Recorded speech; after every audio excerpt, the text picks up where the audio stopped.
Good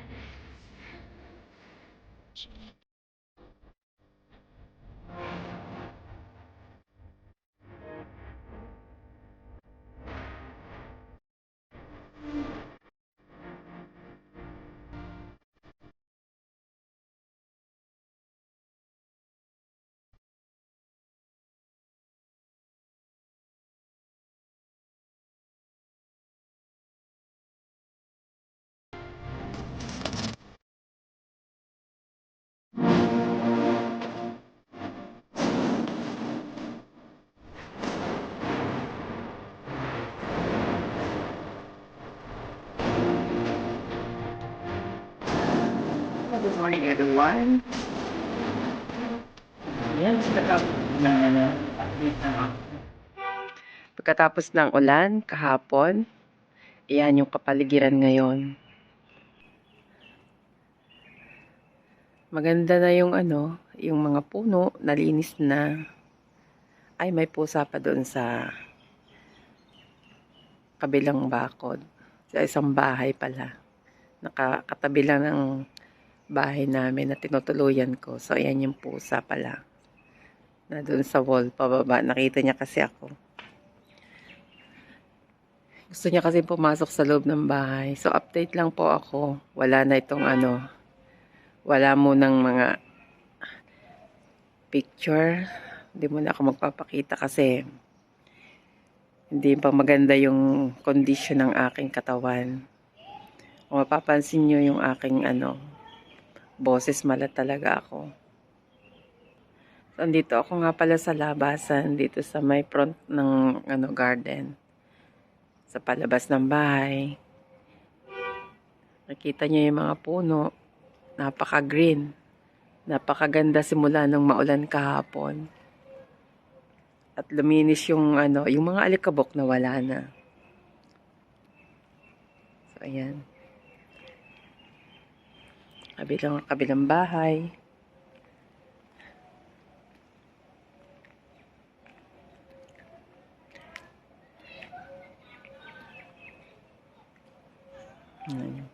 Yung aming isang pusa. Ito yung aking mga binabantayan. Dito ako sa may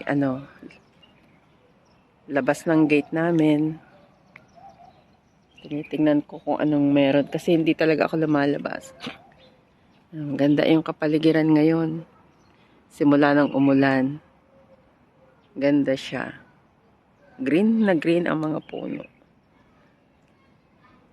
Nakikita niya yon ng iba man. Medyo tanghali na kasi kaya hindi na makikita yung mga taong naglalakad. So ako kasi palibasa naka-stay lang dito. Hindi ako lumalabas silang hindi ako nakakapasok. Kasi nga nagpapagaling ako. Yung aking kasing ubo, alis dating. Uubuhin. Ang problema sa akin kasi kapag inuubo ako guys, sa gabi, yung time na matutulog na ako, nakahiga, hindi ako gumagaling. Talagang doon ako umpisahan ng ubo.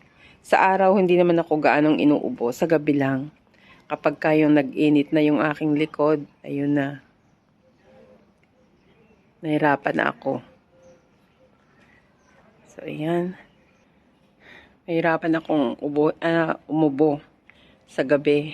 At nasakit yung likod ko kapag nag-iinit na sa higaan. So, dito nga pala ako sa, sa backyard naman. Sa kabilang side. So, ayan. Hindi ko na naipasok yung, yung mga crochet na to. Nabasa na sila. Kasi inabutan na ng ulan. So, ayan po. Lahat basa. Kasi hindi ko na inabot kahapon. At hindi ko na malaya na umuulan. So, eto siya. Puro basa siya. Matutuyo din yan. Hindi ko na kinayang ipasok yan kahapon. Tapos kahapon, puro maintenance ako. Nagpaayos ako ng aircon. Ayan. Ito yung aming back side, yung kabilang backyard.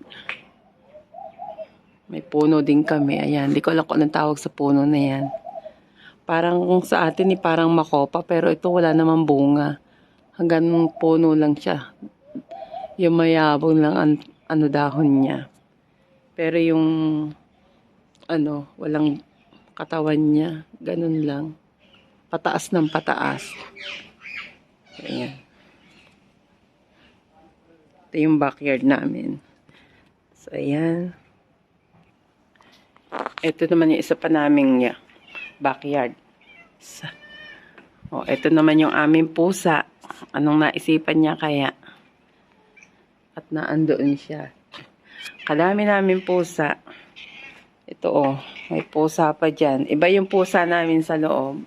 Iba yung pusa dito sa sa labas. So, ayan yung aking mga lilinisan. After noong umulan. Ito siya, 'di ba? Ang dumi. Linisan na naman 'to. Tatatig na kasi sila ng ayan. Kita nyo guys? Ang aking mga lilinisan. So, ayan. Maganda sana yung pag-stay dito. Ang problema, hindi ako nag-enjoy kasi nga bigla ako nag-breakdown yung aking katawan.